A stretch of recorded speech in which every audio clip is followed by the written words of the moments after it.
It's easy to look at your age now, and if you're young, think you're too young to die.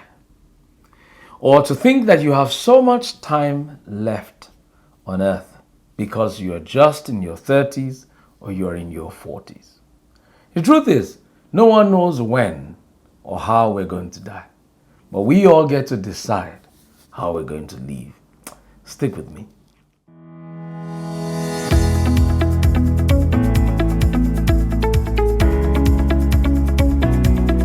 Hi there, my name is Dr. Samuel Ekundayo, the Purpose Preacher, and if this is your first time watching Motivitality on any platform you're watching it on, please subscribe so you never get to miss another video.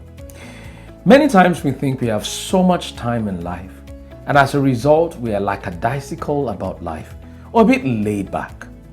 We know what we're supposed to do, but we keep procrastinating, thinking that one day, someday, I'll get it done. But what I've come to realize is all of us get to decide how we live our life, but we don't get to decide how and when we're going to die.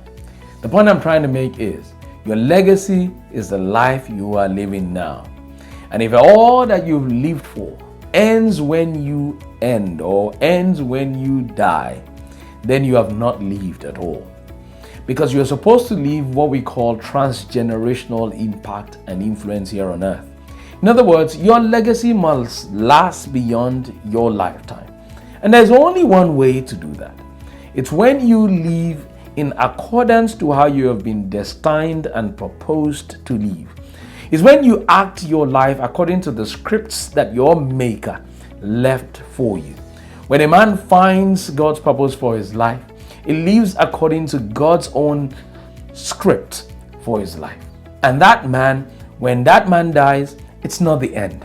It's only the beginning of transgenerational impact and influence. The Bible speaks about a man called Abel.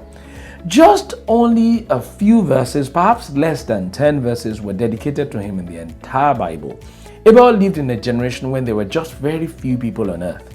But it was recorded about him in Hebrews chapter 11 verse 4 that even though he is long dead and gone, his life still speaks to us through his example of faith.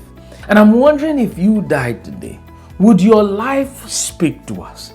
Would your life speak to those who are left on earth? Would your life speak to the next generation?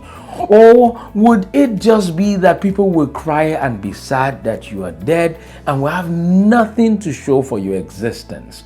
If this is your answer and you're worried and you're perplexed about this question that I've just asked, then you need to be in search for the purpose of God for your life. You need to change your ways. You need to rethink how you live your life. You need to rethink your legacy. You need to be intentional about leaving an impact on the next generation. You're not just here like an animal that just comes and die with no imprint and no impact. You are supposed to leave something for the next generation. A life that ends when you die is a life not well lived, but a life that lives on even after you die is a life that has truly lived for purpose and for influence. I hope this has blessed you.